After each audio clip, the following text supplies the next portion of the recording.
Well, good Taco Tuesday, friends. Mark Holmes here, and as always, I want to thank you all for watching, commenting, subscribing, and being part of the Joe Boo Sports Report.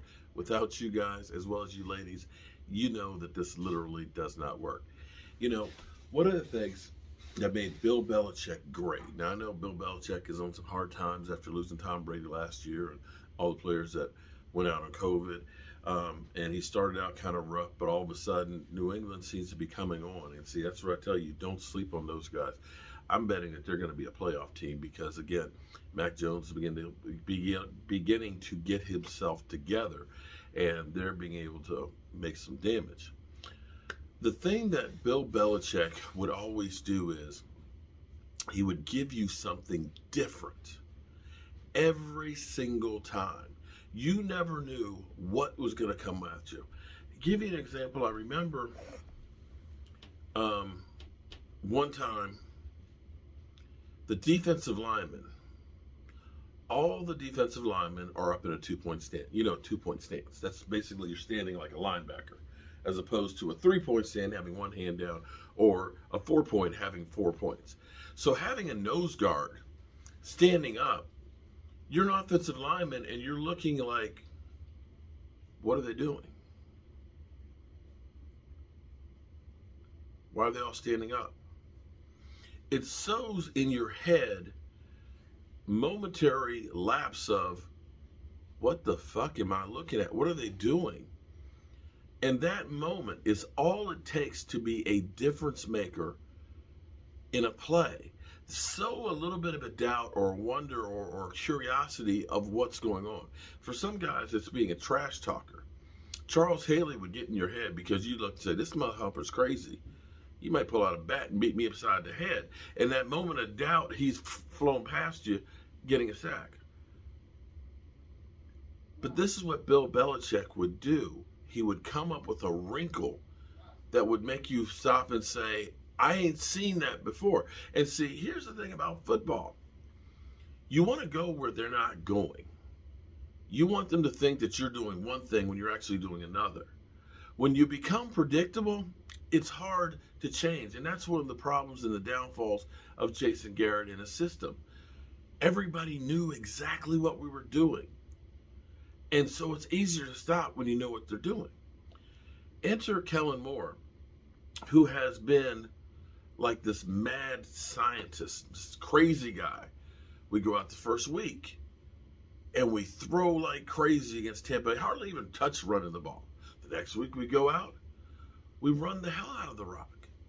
You don't know what's coming. We have a balanced offense that's making teams go, what do I try and stop? But then you put different wrinkles, and this is where Kellen Moore is having fun, because it's like, I've got positions and guys that I can do almost anything.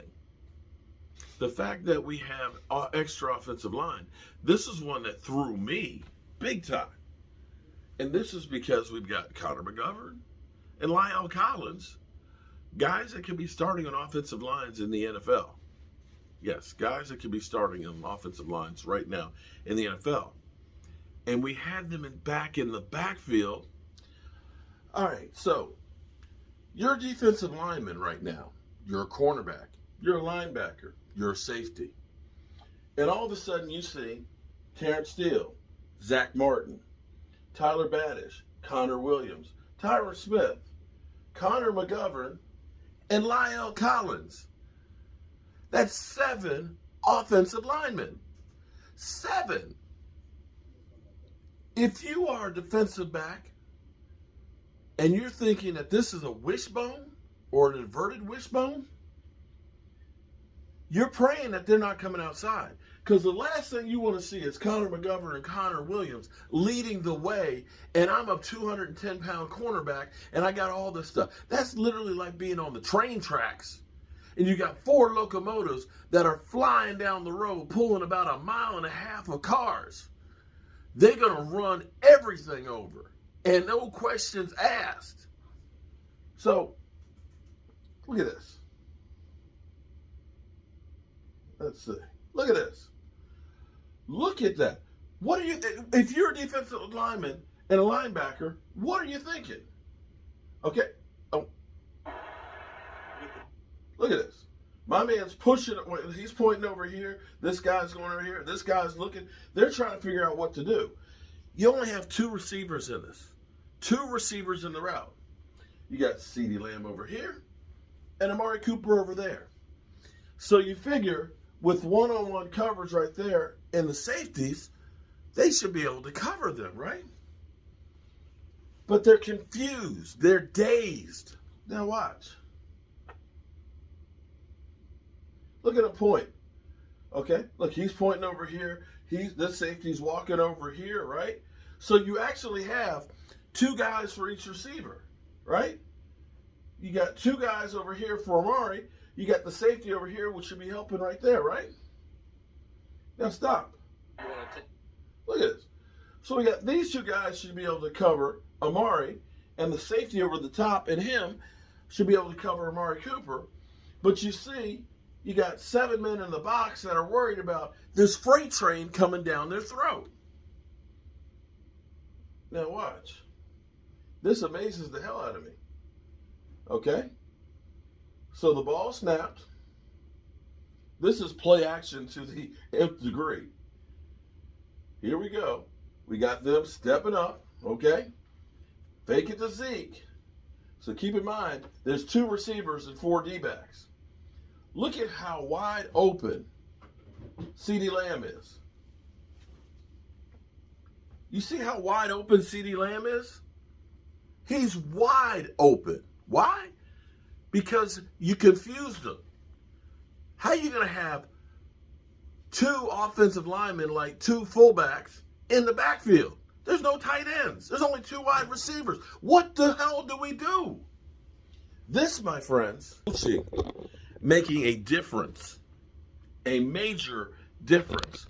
And when you can get a coach that can be innovative like that can come up with something that players haven't seen before, that'll give you an advantage. And see, this is the great thing for Kellen Moore is he has great players to work with.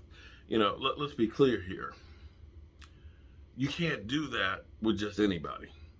Most teams can't field a full offensive line, much less be able to take 2 offensive linemen, put them in the backfield, and do a disguise, and have guys that you have to respect, like CeeDee Lamb, and make sure that they don't get beat past you.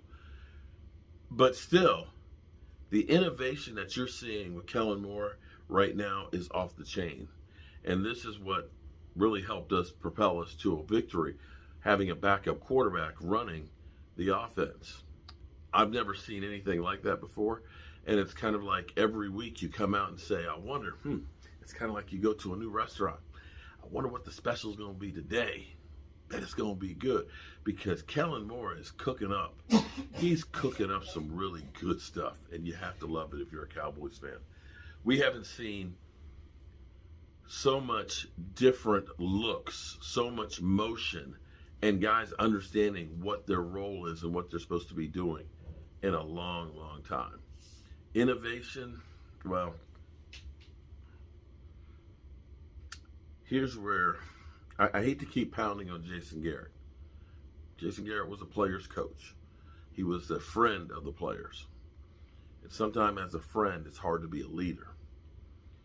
But one thing you could say about Jason Garrett and crew was you can't point to say, oh, that's Jason Garrett. That's an innovation. You could look at Tom Landry and talk about the flex defense or the shotgun or the shift. You can look at the West Coast offense, of course, with the 49ers. You could look at Joe Gibbs and the one-back offense and the H-back. Great coaches come up with innovations that change football. There was never any change with Jason Garrett. I'm not sure what exactly the change is with Kellen Moore, because you can't really put, everything that he does in a box, because are we a running team? Are we a passing team? Hell, are we a wishbone team? All of these things are keeping defensive coordinators up at night, because you don't know what to prepare for. And the fact that the Cowboys could disguise whether or not Dak Prescott was playing, and the players actually say, we thought we were playing Dak Prescott, it's deception. Little did we know in that scrimmage last year, the blue and white scrimmage, when they ended up not wearing numbers and not showing anything of the field, that it was going to end up being like the CIA was running the Dallas Cowboys. Well, it's kind of like that now. So I actually came down here because I was looking for the unnecessary roughness calls against Randy Gregory. But I can remember, it's like it hit the trigger when I saw that. I was like, oh, yeah, that play. I want to remember and see that play. I'm Mark Holmes, and I hope you're having a great Taco Tuesday. And as always, I appreciate you.